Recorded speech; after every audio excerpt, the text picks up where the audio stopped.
I do enjoy this narrative when people say the U.S. is less significant it was economically, but I ask the central banks, it's more significant than ever. And they're just scrambling to keep up with the Fed. I look at markets now as, yes, all the technicians say, okay, now the stock market's up, 70 something percent from the bottom. It has to keep going higher. I think we're going to have the biggest reset of a lifetime, partly because what's happening with the narrative. And the key thing is crypto.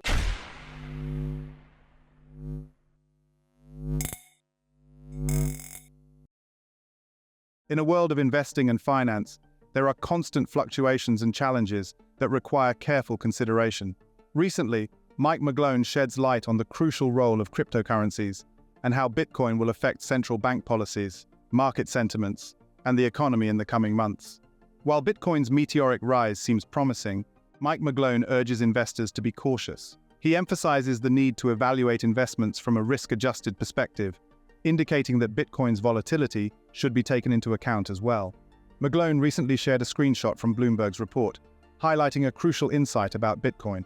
He believes that if Bitcoin fails to surpass its current level of $30,000, it could signal potential troubles for the entire US economy.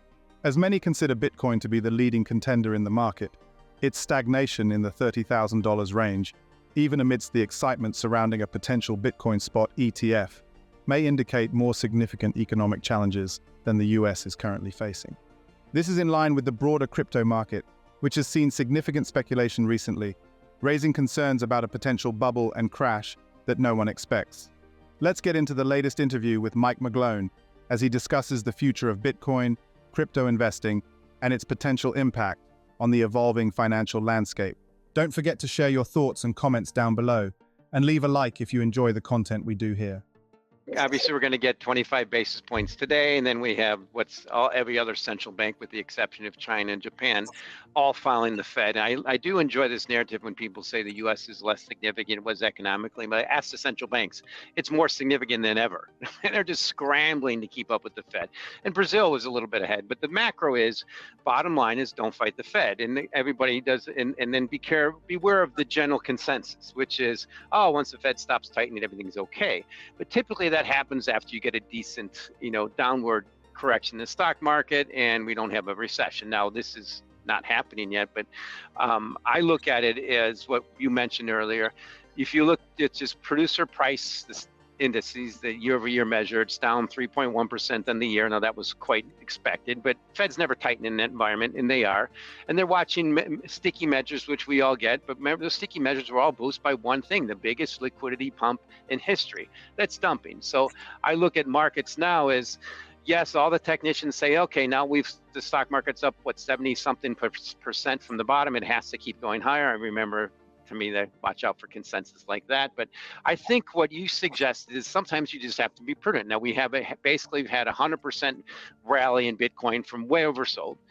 And one thing I did have a chance to do on my vacation is I always love to catch up on financial history and reading. It's just kind of my passion, and potential I do it for a living. And I'm kind of wanted to push back in my view that we're going to not have a reset of a lifetime, and have actually accentuated. I think we're going to have the biggest reset of a lifetime, partly because what's happening with the narrative. And the key thing is crypto. So bottom line, I'll mention in macros, every major pump in history, every major technological revolution comes with a liquidity pump, and that technology leads it. And this one has been in the back of cryptos. And that's been my theme, is if I'm right on this theme that we're all going to tilt over to a pretty severe depression, unfortunately, I just have to point out, if I see a hurricane come, I'm seeing it, it should be starting with cryptos. Now, we're seeing more of that now. Bitcoin stopped around 30, you got a little bit above it. It just can't get above it despite the stock market still inching higher. Now, key question I ask myself is, just imagine we get to normal Q4, Q3 later volatility in the stock market, with the Fed still tightening, and the tilt towards recession, which is not supposed to happen now. Just if we get a normal little pullback, what happens to these high beta, high velocity assets? And that's happening. So I'll end with this. On a 1-year basis right now to July 24th, the S&P 500 gold, and the Bloomberg Galaxy Crypto Index are all up about the same percent, 15%. The lowest volatility is gold, so that's the best performer. When you do your measures, you do your value at risk, you're running hot money, which I've done with clients, you're going to overweight that gold, and the highest volatility is the cryptos. You're going to underweight that, and it's been your worst performer. So I look at it, okay, so what's the next year going to happen? The key thing that's dropped is the TLT. That's the bond ETF, the main one. It's dropped about the same. So I'll end with this. We just had our morning meeting. Anna Wong was typically pointing out normal things about the Fed, but our interest rate strategist, Ira Jersey, says he's looking for a bull steeper. And I agree with that, particularly as I've seen, we've had a collapse in commodities, a little bounce, and I think we're going to head back towards that trend.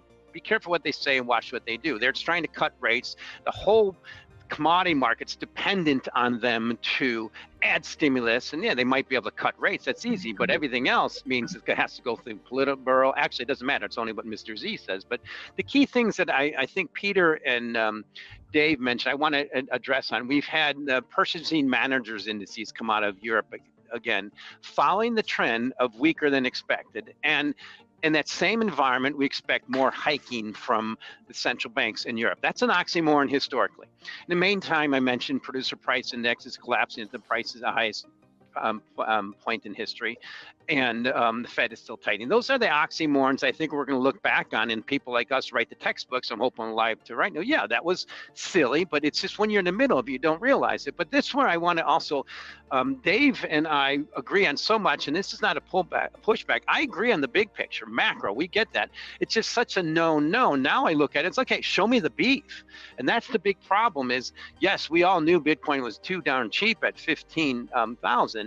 But at 30, this massive spike, yes, it should continue outperforming the broad macro, broad crypto market. But we still have this massive speculation in that space, and that's the problem. Show me the beef, show me the Bitcoin. I need to see it from markets. I always like to say, let markets prove that Bitcoin's going to start outperforming gold and outperforming the stock market on a relative risk-adjusted basis, particularly if and or when we get a Fed tilt towards ease. And that's the way that our strategists are looking for that steepener, Dave. And to explain that to some of our people might not understand that means when long bond rates, short rates drop faster than long bond rates. That's the curve re-steepens. Right now, it's the most inverted in 40 years. So those rules are still prevail. And I look at it as this is the silly stage. Bitcoin's position as a high beta, high velocity asset puts it at risk in the face of a market downturn or recession, especially when the Fed continues to tighten its policies. As investors, it becomes essential to monitor and understand the correlation between Bitcoin, gold, and the stock market, looking for signs that would signal the asset's performance. In terms of future projections, Mike McGlone expresses concerns about a potential reset in the global economy, with crypto playing a central role in the upcoming financial transformation. As cryptocurrencies increasingly take center stage in financial narratives, investors should be prepared for a major shift in the market. While Bitcoin and other cryptocurrencies present exciting opportunities for investors, McGlone says the cautious approach is essential. As the world continues to evolve, Bitcoin's role in shaping the future of finance remains a key aspect to watch in the weeks to come. What do you think about the latest interview with Mike McGlone? And do you think that Bitcoin will finally break out of the $30,000 foothold and signal a rally in the crypto market? Comment down below. Thanks so much for watching. Don't forget to hit the like button and subscribe for more content just like this. We'll see you in the next video.